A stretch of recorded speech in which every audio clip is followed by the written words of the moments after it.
Ô, Plínio, a gente deixou para depois, tá todo mundo esperando. E esse caderninho do General Heleno, Plínio, o que tem nele? Gente, ó, então, esses bastidores, a gente teve, eu e o Kleber Lourenço, né? Aliás, mandar um abraço para o Kleber, que ele que obteve, através de uma fonte, esse documento, né? Um documento que a gente não pode mostrar aqui, porque todos os documentos sigilosos de processo, eles saem com uma marca d'água do servidor que baixou, né? Então, isso daí seria quebrar o sigilo da nossa fonte, então eu não posso mostrar, mas eu mandei alguns prints aí para o Azenha, né, para vocês aí, sobre esse caderninho. O Augusto Heleno, ele é citado 105 vezes nesse documento de 3.800 páginas, né? E a Polícia Federal, como é que classifica o Augusto Heleno? Abre aspas, o nome de Augusto Heleno na posição de liderança máxima da estrutura organizacional do gabinete demonstra a aderência e ciência do investigado a ideias radicais do grupo militar engajado na tentativa de golpe de Estado, né? E no capítulo em si da agenda, é uma agenda, sabe aquelas agendinhas da Caixa Econômica, Ana? Aquelas azuisinhas que tem o logo da Caixa embaixo? É exatamente essa agenda, é diferente, inclusive, de uma agenda que tem também de uma outra figura, que é do general Mário Fernandes, que era o ministro substituto ali da articulação institucional, porque do general Mário Fernandes era daquela marca de caneta famosa, o Azenha deve saber lá, como é que chama aquela? Montblanc. Montblanc. Montblanc. O Azenha deve ter ganhado uma dessa aí na Globo. Ele estava mais requintado, então. Então quer dizer que os segredos do General Heleno... Os segredos do General Heleno não estavam guardados num diário, as 7 chaves, nem nada. Caixa. Tá fechado seu áudio, eu ganhei de presente. Olha lá, tá vendo? Suspeito também, esse presente é suspeito. Gente, peraí que eu tô pegando lá, porque eu achei que não pudesse usar. Então, enquanto você vai descrevendo, eu vou lá montar, porque tem que montar a agenda para você ver. É gozar, vale a pena mostrar a imagem. Peraí, eu vou subir um pouquinho, tá, gente? Desculpe. São todas anotações à mão, viu, nesse caderninho, então não tem nada, assim, tem alguns documentos que foram encontrados no computador, viu, Ivan? Mas ele não tinha muita familiaridade com o computador, não. Então ele faz meio que uns rascunhos ali, né? Mas o que diz, principalmente, essas anotações, dizem essas anotações do Augusto Heleno? Tem muito ali de reuniões, preparação para a reunião com o Bolsonaro. E também mostra que o Alexandre Ramagem, na ABIN, né, ele agia a mando do Heleno. Né? Então, se havia alguma dúvida, não existe mais. Né? Então, inclusive, tem uma das partes do caderninho que fala em segurança institucional, SEG institucional, para ser conversado com o Ramagem, né? Daí tem algumas palavras, que nem limiar do rompimento, né?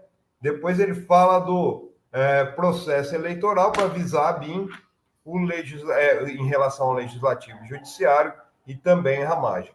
O que mostra também, ontem a gente soltou uma matéria, o Kleber soltou, que é uma matéria interessante, um pouco da paranoia que existia dentro do governo Bolsonaro, principalmente nesse órgão, que é um órgão tão importante de governo, que é o Gabinete de Segurança Institucional. O que o Gabinete de Segurança Institucional faz? A segurança da presidência. Então, tá aí, ó. Vocês podem ver que lá em cima tem o falar com o presidente, né? São os assuntos que ele vai falar com o presidente. Aí, Desculpa. Essa parte aí a gente soltou ontem, e diz respeito, justamente, é interessante, né, essa paranoia, que quem classificou isso foi, inclusive, o Vicente Cândido. Vicente Cândido, ex-deputado do PT, hoje ele é advogado, e ele é citado aí como pelo Augusto Heleno, né, nesse caderninho, ó, falar com o presidente. Vicente Cândido, ex-deputado do PT, é o novo Vacari. A BIM está de olho nele. Então, quer dizer, ele já vai colocando aquilo que ele foi ordenando ao Ramagem para ser feito. Então, houve uma escuta, a gente falou, inclusive com o Vicente Cândido, ele falou assim, eu não tenho ideia do motivo que eu estava sendo monitorado. Assim, porque hoje eu trabalho exclusivamente como advogado e eu tenho pouca influência na estrutura partidária, e colocar meu nome como sendo o novo Vacari, segundo o Vicente Cândido, falou assim, isso daí só mostra a paranoia desse governo, né? É interessante também que ele faz menção aí a duas figuras, uma delas é uma figura central hoje no governo, que é o ministro Alexandre Padilha, né? O Alexandre Padilha, hoje ministro... Oi? Plínio, Fala. quando a gente foi fazer o documentário da Fórum sobre o golpe, eu fui à sala do Padilha, o Padilha ocupou a sala que era do Heleno, e o Padilha diz que o Heleno deixou uma herança para ele. Você sabe que o pai do Padilha foi muito atuante contra a ditadura, então deixou vários livros de extrema-direita numa estante, além de um painel com os presidentes que tinham os ditadores. E o Padilha já achava na época que era intencional. Olha que curioso. Pois é. Eu vou falar com o Padilha sobre isso, né? Porque ele cita e ele fala aqui, ó, olha o grau de paranoia, né, gente? Um bunker em São Paulo, que tudo indica aí que ele ia falar com o Bolsonaro que o Padilha teria um bunker em São Paulo. Bunker do que eu não sei, viu, gente? E também um braço em Brasília, né? Então seria o José Eduardo Cardoso, que é ex-ministro da presidenta Dilma, que fez a defesa, inclusive, dela no processo do golpe, né? Então, cita esses dois nomes aí, além do Vicente Cândido, né? E daí, um pouco mais para baixo aí, a gente vai... tem aí, ó, Aras se aproximou da ABIN. Aras quem é? Diz respeito a Augusto Aras, então, procurador-geral da República, que estava nessa pauta também. Então, isso também diz muito os motivos, porque o Aras chegou um momento ali do governo Bolsonaro que ele virou aquela figura, né, que foi muito falada, inclusive o Azenha, a Ana deve lembrar aí mais que o Ivan, do engavetador-geral da República, que tinha no governo Fernando Henrique. Eu não lembro o nome da figura agora, mas que ele era... Era o Geraldo Brindeiro, não era não? Geraldo Brindeiro, exatamente, que era considerado o engavetador-geral da República. O Aras, ele teve uma aproximação com o bolsonarismo, né? A gente viu isso, e chegou, inclusive, a engavetar questões importantes, ali, casos importantes, por exemplo, em relação à pandemia. E tem aí também uma anotação que a gente vê que os próprios agentes da Polícia Federal eram monitorados pelo Gabinete de Segurança Institucional, porque está escrito PF, preparando uma sacanagem grande. Então, olha o nível, viu, Ivan? Você estava falando, às vezes a gente pensa numa preparação de golpe, que essas pessoas vão lá, fazem planilha. Não, eles pegam um caderno, uma agenda da Caixa, como fazia o general Augusto Heleno, e fala aí, ó, PF preparando uma sacanagem grande. A gente tem uma série de materiais, como eu disse, são 3.800 páginas. Ontem eu soltei uma reportagem também sobre a ligação que existia entre o golpe de 2016, na Dilma, e a tentativa de golpe de 2022. Quem fazia o elo era Braga Neto e Vilas Boas, né? O Braga Neto tinha uma relação direta, isso é citado no relatório também, com o hoje Marechal Eduardo Vilas Boas, e ele usava muito ali dessas trocas com o Vilas Boas para atacar principalmente os chamados generais melancias, que eram os generais do alto comando, que eram considerados verde por fora e vermelho por dentro, por não aderirem ao golpe. Cita, inclusive, textualmente, na reportagem que eu subi ontem, uma reunião em que o Tomás Paiva, atual comandante do Exército... Opa, peraí que está passando... O atual comandante do Exército, Tomás Paiva, teria ido à casa do general Vilas Boas e, usando a expressão, mais uma expressão aí, né, de alto nível, dar uma mijada. Isso quem escreve é o Braga Neto, tanto no Vilas Boas quanto na Cida, que é a Maria Aparecida Vilas Boas, esposa do Braga Neto, porque ela estava frequentando o acampamento golpista. Ela teria até deixado a reunião, né? Então, assim, isso foi usado depois, foi vazado de outra forma. Eles mudaram, inclusive, a palavra, né? De mijada para esporro, no Vilas Boas, para incitar a horda bolsonarista a pressionar o Tomás Paiva, que era um dos alvos ali, do principal núcleo dessa organização criminosa, golpista, que era comandada pelo Braga Neto, que era para achacar o alto comando do Exército, viu?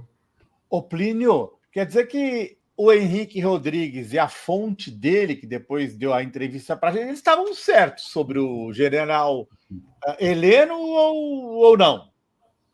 Totalmente, viu, Azenha? Eu tenho contato com essa fonte também, né? E tem algumas coisas que eu tenho pegado aqui e tenho batido, né? Para saber realmente se era isso. E tudo se confirma, né? É incrível que tudo que a Fórum antecipou aqui através das matérias do Henrique Rodrigues, né? Tá nessa investigação, tá nesse relatório. É muito factível, por exemplo, a atuação dos kits pretos dentro do Palácio do Planalto, né? Os kits pretos, inclusive uma das questões que a Polícia Federal coloca é que, assim, por qual motivo o general Mário Fernandes foi para a Secretaria de Relações Institucionais? Já havia um ministro, que era o ministro Luiz Cláudio Ramos, também um militar, né? E, de repente, surgiu essa história de ministro adjunto, e para lá foi levado o general Kid Preto, Mário Fernandes. A história, né, que foi apurada, investigada pela Polícia Federal, é porque o Luiz Cláudio Ramos não tinha confiança, porque sabe por quê, Aninha? Porque ele era fofoqueiro. Então, o Bolsonaro não tinha confiança no fofoqueiro que estava na Secretaria de Relações Institucionais, colocou um general Kid Preto. O medo é que vazasse as informações do golpe através do Ramos. Plínio, me chamou a atenção que você não falou aqui. Grupo, ó, isso aqui, gente, só para quem está chegando agora. Esse é o caderninho com a letra do general Heleno do GSI. Eu fiquei curioso aqui embaixo. Grupos de manifestantes chilenos podem vir atuar no Brasil? Isso é teoria de conspiração, me parece, né? Pois é, isso diz muito sobre a paranoia, né? Porque esses grupos seriam aqueles grupos que montaram acampamento no Chile, né? Foi aquela época que tiveram aqueles acampamentos. Justamente um dos principais temas de protesto no Chile, o que foi? Foi a questão da previdência privada. Não sei se vocês lembram, né? Mas explodiu o número, por exemplo, de idosos morando na rua, porque houve todo um processo. O Chile é sempre vanguardista, né, a Ana e a Zenha, que são especialistas internacionais aqui, na implantação das medidas neoliberais aqui na América Latina, né? É meio que um laboratório. E lá foi implantado pelo governo neoliberal a mesma proposta que o Paulo Guedes queria trazer para o Brasil, né? De privatizar todo o sistema de previdência, né? E lá teve um efeito reverso muito forte, que foi o que estourou as manifestações, e em seguida, inclusive, foi usada para a eleição do Boric. Né? Ele usou muito dessas manifestações. Então, na paranoia do Heleno aí, é que havia uma interligação, que havia um grupo de manifestantes chilenos vindo para o Brasil para protestar aqui. É uma coisa doida, gente.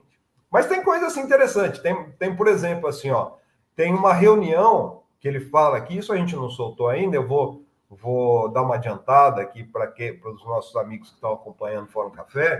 Ele fala de reunião, uma diretrizes estratégicas. O que é essa reunião de diretrizes estratégicas que foi feita? É diretrizes estratégicas justamente do golpe.